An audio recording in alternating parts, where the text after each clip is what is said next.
குர்ஆன்ல அல்லாஹ் தஆலா சொல்லி இருக்கிறான். இப்போ இந்த 5 எழுத்துக்கள் கொண்ட இந்த காஃப் ஹா யா ஐன் சாத் இதுக்கு எங்களுக்கு பொருள் தெரியாவிட்டாலும் கூட அதை ஒரு மனிதன் குர்ஆனுடைய நோக்கமாக ஓதினான் என்று சொன்னால் 1க்கு 10 50 நன்மை கிடைக்கும். அவனுக்கு 1க்கு 10 வீதம் இந்த 5 எழுத்துக்களுக்கும் அந்த மனிதனுக்கு என்ன செய்யப்படுகின்றது? 50 நன்மைகள் அங்கே கொடுக்கப்படுகின்றது. இதே போன்றுதான் அல்லாஹ் என்று சொன்ன சொல்லுல இருக்கக்கூடிய எதை சுருக்கினாலும் எதை கொண்டு அல்லாஹுவை திக்ர் செஞ்சாலும் நிச்சயமாக அந்த மனிதனுக்கு அந்த திக்ருடைய நோக்கத்தோடு செஞ்சால் நிச்சயமாக அந்த மனிதனுக்கு நன்மை கிடைக்கும் என்று சொன்னார். ஏன் இதில் முடியும் என்று சொன்னால் இந்த குர்ஆனுடைய ஆயத்தில் இந்த ஒவ்வொரு சொல்ல சொன்னால் நன்மை கிடைக்கும் என்று சொன்னால் அல்லாஹ் என்ற திக்ரை சொல்வதன் மூலமாக அந்த திக்ரில் இருக்கக்கூடிய ஒவ்வொரு ஹர்ஃப்கள் ஒவ்வொரு எழுத்துக்களை சொல்வதன் மூலமாக எதை சொன்னாலும் அந்த மனிதனுக்கு திக்ருடைய நோக்கமாக சொன்னால் நிச்சயமாக அந்த மனிதனுக்கு நன்மை கிடைக்கும் என்பதை இப்னு ஹஜர் ரஹ்மத்துல்லாஹி அலைஹி அவர்கள் சொல்லி காட்டார். அன்புக்குரிய இஸ்லாமிய சகோதரர்களே, எப்படி இந்த அல்லாஹ் என்ற சின்னத்திலிருந்து நாங்கள் எடுத்தோம், எப்படி சுருக்கினோம்? இப்போ அல்லாஹ் என்று சொன்ன நாங்கள் பார்ப்போம். அல்லாஹ் என்று சொன்ன சொல்லில் இருக்கக்கூடிய ஆரம்பத்தில் இருக்கக்கூடிய அல்லாஹ் என்று சொன்ன அந்த ஹம்ஸ் இருக்கின்றது, அலிஃப் இருக்கின்றது, அதை நாங்கள் வெட்டி போடுவோம், நீக்கிடுவோம். இப்பொழுது அல்லாஹ் என்று சொன்ன சொல்லில் இருக்கக்கூடிய ஆரம்பத்தில் இருக்கக்கூடிய அலிஃப் அந்த ஹம்ஸு அதை அப்படியே நாங்கள் ஹதுஃப் செஞ்சு போடுவோம், அதை நீக்கி போடுவோம். நீக்கி போட்டால் என்ன செய்யும்? லில்லா வாசிக்கலாம். அல்லாஹ் என்று சொன்ன சொல்லி இருக்கக்கூடிய அலிஃபை வெட்டினால் இப்பொழுது என்ன வருகிறது? லில்லா லில்லாஹி முல்கு ஸமாவாதி வல் அர்த், அல்லாஹ்வுக்கு தான் வானம் பூமியுடைய ஆட்சி அதிகாரம். இப்பொழுதும் அல்லாஹ்வுக்கு என்று தான் காட்டுகிறது. சரி, இந்த லில்லாஹில் இருக்கக்கூடிய லாம வெட்டி போடுவோம் மறுமுறை. இப்பொழுது எது மிஞ்சும்? லஹு லஹு முல்கு ஸமாவாதி வல் அர்த், லஹு இப்பொழுது அவனுக்கு தான் அல்லாஹ் காட்டுகிறது. அந்த லஹுவில் இருக்கக்கூடிய லாம வெட்டி போடுவோம். இப்பொழுது ஹூ ஹுவ ஹுவ அல்லாஹ் ஹுவ ஸமீஉல் அலீம், அல்லாஹ் தான். ஆக என்ன ஒரு சொல்லை கொண்டு அழைத்தாலும் கூட நிச்சயமாக அது அல்லாஹுவை தான் காட்டுகின்றது என்பதை பத்தாவா இப்னு ஹஜர் ரஹ்மத்துல்லாஹ் அவங்க பத்தாவாவில் சொல்கிறாங்க. அதே போன்று ஹாசன் ரஹ்மத்துல்லாஹ் அவர்கள் சொல்கிறாங்க, தஃப்சீர் ஹாசன் சொல்கிறாங்க. அன்புக்குரிய இஸ்லாமிய சகோதரர்களே, இப்பொழுது ஆக எப்படி வந்தது? அல்லாஹில் எதை வெட்டினாலும் எதை சுருக்கினாலும் அல்லாஹை காட்டுது.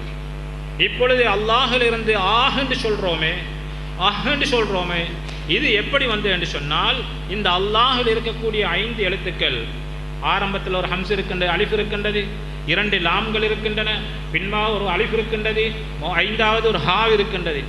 இந்த எல்லாவற்றிலும் நாங்கள் அந்த 2 லாமை வெட்டி போடுவோம். அல்லாஹ் என்று சொல்லக்கூடிய எழுத்தில் இருக்கக்கூடிய சொல்லில் இருக்கக்கூடிய 2 லாம் இருக்கின்றதே, அந்த சந்து செய்யப்பட்ட லாம், அந்த 2 லாமை வெட்டி போடுவோம், நீக்கி போடுவோம். நீக்கி போனால் எது மிச்சம்? 2 அலிஃப்களும் ஒரு ஹாவும் மிஞ்சும். இது மதரசா மாணவர்களுக்கு விளங்கும், பெரும்பாலும் பொதுமக்களுக்கு விளங்காமல் இருக்கலாம். மதரசா மாணவர்களுக்கு விளங்கலாம், ஆனால் பொதுமக்களுக்கு விளங்காமல் இருக்கலாம். இந்த அல்லாஹ் என்று சொன்ன சொல்லில் இருக்கக்கூடிய 2 லாம் இருக்கின்றது, சத்து செய்யப்பட்டால் 2 லாம் இருக்குமாங்க. அல்லாஹ் என்று சொன்னது 2 லாமிக்காங்க. அந்த 2 லாமையும் நாங்கள் வெட்டி நீக்கினோம் என்று சொன்னால் எது மிஞ்சும்? 3 எழுத்து மிஞ்சும், 2 அலிஃப் மிஞ்சும், ஒரு ஹா மிஞ்சும், ஒரு ஹே மிஞ்சும். இப்போ 2 அலிஃபுகளும் ஒரு ஹே ஒரு ஹாவும் வருகின்றது. 2 அலிஃபுகளும் ஒரு ஹாவும் வருகின்றது. நஹுவில் சரஃபில் ஒரு சட்டம் இருக்கின்றது. ஒரு கலிமாவில் ஒரு வாக்கியத்தில் 2 ஹம்ஸுகள் சந்தித்தால் மஹமூஸ் என்ற ஒரு சட்டம் இருக்கின்றது. அது ஓதினவங்களுக்கு தான் தெரியும். 2 ஹம்ஸுகள் சேர்ற இடத்துல 2 ஹம்ஸுகளையும் என்ன செய்ய முடியாது? தனியே வாசிக்க முடியாது. 2 ஹம்ஸுகள் 2 அலிஃபுகள் வந்து விட்டேன்னு சொன்னால் தனியே வாசிக்கலாம். 2ஐயும் ஜாயின் பண்ணி நீட்டணும். உதாரணமாக ஆமன, ஆமனி ரசூல் என்று ஆகுமணின்னு சொல்லுவாங்க. ஆகுமணின்னு சொல்கிறதுக்கு ஆமன யூமின் ஈமான், ஆகுமன யூமின்னு சொல்கிறது ஆமன யூமின் ஈமான் தான் நாங்கள் சர்வ செய்ய மசாக்கல்ல. இப்போ அந்த ஆகுமணியை நாங்கள் என்ன சொல்கிறோம்? மஹமூஸ் என்ற அடிப்படையில் ஆமணி என்று தான் சொல்கிறோம். இதை போல் 2 அலிஃபுகளையும் ஆ என்று நீட்டுறது ஹாமிஞ்ச ஆக ஆகிட்டு. இப்போ 2 அலிஃபுகளும் ஒரு ஹாவும் மிஞ்சிட்டது, லாம வெட்டி போட்டால் விளங்கி கொள்வோம். வேணும் சொன்னால் கேட்பாங்க, இருக்கு இது எங்கே வந்ததுன்னு கேட்பாங்க. 2 லாமையும் வெட்டு சொன்னால் 2 அரிப்புகள் பாக்கி மிச்சமாகின்றது. அதுக்கு பின்னால் ஒரு ஹா மிஞ்சுகின்றது. இப்போ 2 ஹம்ஸுகள் சந்திக்கும் போது அதை 2ஐயும் பிரித்து வாசிக்க முடியாது. 2ஐயும் ஜாயின் பண்ணுவோம், 2ஐயும் சேர்த்து ஆவண்டு நீட்டணும். அதுதான் கிராமர், அதாவது இலக்கண சட்டம்.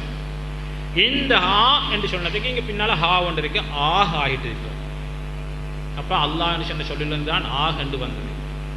அடுத்ததாக ஆஹ் என்று சொல்கிறோமே, 2 கடைசி கட்டம் ஆஹ் என்று சொல்கிறோம். ஆஹ்ன்றத்தை நீட்டி சுருக்கி அது எப்படி வந்ததுன்னு சொன்னால், 2 லாமையும் நீக்கினால், அதே போன்று கடைசியில் இருக்கக்கூடிய அலிஃபையை நீக்கினால், ஆரம்பத்தில் இருக்கக்கூடிய ஹம்ஸும் அலிஃபும் ஹாவும் மட்டும்தான் மிஞ்சும்.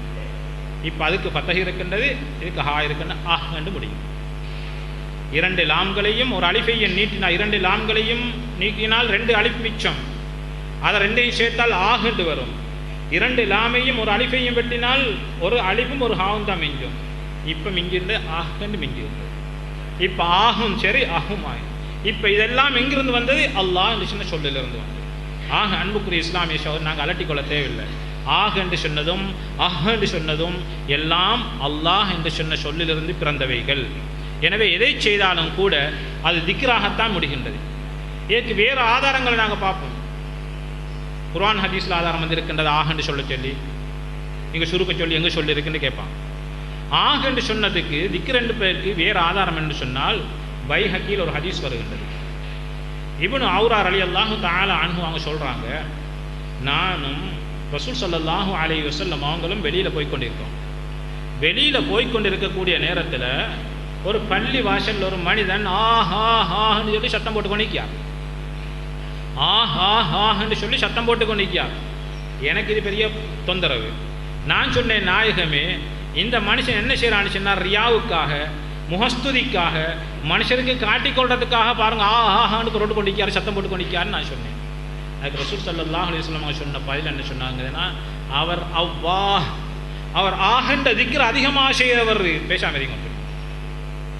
அவர் ஆகண்ட திக்ர அவ்வாஹ் என்று சொன்னால் அதிகம் ஆகண்ட திக்ர அதிகம் திக்ரு செய்யக்கூடியவர். அவர் ஆஹாஹ் என்று சொல்றது விளையாட்டுக்கு அல்ல, மோஸ்துதிக்கு அல்ல, மற்றவங்களுக்கு புகழ ஒன்று மன்றத்துக்காக அல்ல. அவர் ஆகண்ட திக்ர அதிகம் செய்து கொண்டிருக்கின்றார். எனவே விட்டு விடுங்கள். இன்னொரு கட்டத்தில் நோயாளி அப்படி சொல்ற நேரத்தில் இவங்க தடுக்க போனாங்க, வேணாம் தடுக்க, அவர் திக்ரு செஞ்சு கொண்டிருக்கார் ஆகண்டு தான் என்று ரசூல் ஸல்லல்லாஹு அலைஹி வஸல்லம் அவங்க நோயாளியை கூட தடுக்க வேணாம் சொன்னாங்க. ஆகண்ட திக்ருக்கும் ஹதீஸிலேயும் ஆதாரம் இருக்கின்றது.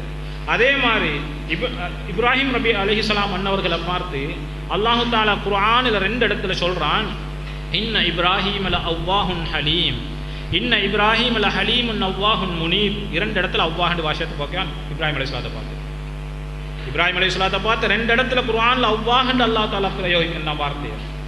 இந்த அவ்வாஹுக்கு தஃப்ஸீருடைய உலமாக்கள் அதிகம் கருத்து கொடுக்கின்றார்கள். எத்தனையோ கருத்து கொடுக்கின்றார்கள். சிலர் கருத்து கொடுக்கின்றார், அவ்வாஹ்னு சொன்ன இரக்கமுள்ளவர், சாலாயப்படக்கூடியவர், அப்படி எல்லாத்தையும் கருத்து கொடுக்குறான். சில தஃப்ஸீருடைய உலமாக்கள் என்ன செய்யணும், அவர் திக்ரு செய்கிறவர், அதிகம் திக்ரு செய்யக்கூடியவர், ஆகண்ட திக்ரை அதிகமாக செய்யக்கூடியவர். எனவேதான் அல்லாஹு தஆலா அவர்களை பார்த்து அவ்வாஹ் அதிகம் என்று சொல்லக்கூடியவர் என்று குர்ஆனில் சொல்லி இருக்கின்றான் என்று தஃப்ஸீருடைய உலமாக்கள் சில கருத்து கொடுக்கிறார். இதைத்தான் ரசூல் ஸல்லல்லாஹு அலைஹி வஸல்லம் அவங்களும் அதை அனுமதிச்சாங்க. அந்த மனிதன் போடக்கூடிய சத்தம் சும்மா வெறுமனை சத்தம் அல்ல, அது அவ்வாஹ் என்று சொன்னால் ஆஹ் என்று சத்தம், அதாவது தஸ்பீஹ் செய்யக்கூடிய, அல்லாஹ்வை திக்ர் செய்யக்கூடிய சத்தம் என்றதை ரசூல் ஸல்லல்லாஹு அலைஹி வஸல்லம் அவங்க அங்கீகரிச்சாங்க. அன்புக்குரிய இஸ்லாமிய சகோதரர்களே, அடுத்த கட்டமாக நாங்கள் யோசிப்போம், சரி ஆஹு சரி, இப்போ ஏன் திக்ர் ஹரலாகும் ஆட வேணும், உசும்பாம அசையாம அப்படியே இருந்த இருப்பிலே அவனுக்கு நின்று கொண்டு என்ன செய்யலாம், திக்ரு செய்யலாம் தானே, ஏன் ஆட வேண்டுமா அசைய வேண்டுமா? அது ஒரு சர்ச்சை. அதுக்கு இன்றைய பேர் பிரேக் டான்ஸ். அவனுக்கு பிரேக் டான்ஸ் என்று சொன்னால் அதுக்கு என்ன வரைவிலக்கணம் தெரியாது, அதான் அர்த்தம். பிரேக் டான்ஸ் என்று சொன்னால், டான்ஸ் என்று சொன்னால் என்னவென்று சொல்லி சரியாக கருத்து தெரியாத அதிகம் படித்த மெத்த மேதாவிகள் ஷெக்குகள் தான் சொல்லுகிறார்கள். ஷெய்க்குகள், மெத்த படித்த மேதாவிகள் இருக்கின்றார்களே, அந்த ஷெய்க்குகள் தான் சொல்கிறாங்க இது பிரேக் டான்ஸ்ன்னு சொல்லி. அவனுக்கு தெரியாது இந்த தாரீஃப், அதாவது இதுக்குள்ள வரைவிலக்கணம் என்ன ஒன்று தெரியாது, டான்ஸ்ன்னு சொன்னால் என்ன ஒன்று தெரியாது. அன்புக்குரிய இஸ்லாமிய சகோதரர்களே, இப்பொழுது ஆட்டம் என்று சொல்றது, ஆடுகின்றானே, ஆட்டம் என்று 2 ஜாதி இருக்கிறது. ஆட்டம் என்றது 2 வகை. ஒன்று ஹராமான ஆட்டம் இருக்கின்றது, ஒன்று ஜாயிஸான ஆட்டம் இருக்கின்றது.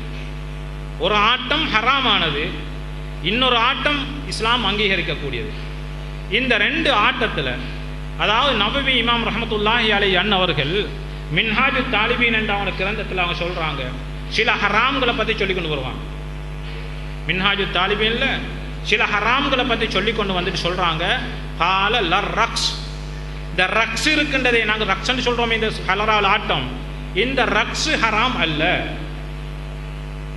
இந்த ஹலராவில் ஆடக்கூடிய இந்த ஆட்டத்துக்கு பேர் நாங்கள் ரக்ஸ்ன்னு சொல்கிறோம். இந்த ரக்ஸ் ஹராம் அல்ல. இல்லா அய்யகூன ஃபீஹி தகஸ்ஸுர், அந்த ஆட்டத்தில் தகஸ்ஸுர் என்ற ஒரு வகை இருக்கின்றது. அந்த தகஸ்ஸுர் என்ற வகை, அதாவது அதுதான் பிரேக், உடைக்கிறது, பிரேக் டான்ஸ். அங்கே ஆடுறது, இங்கே ஆடுறது, வலதுக்கு ஆடுறது, எழுதுக்கு ஆடுறது, இதுக்கு தான் சொல்கிறது தகஸ்ஸுர்னு சொல்லி.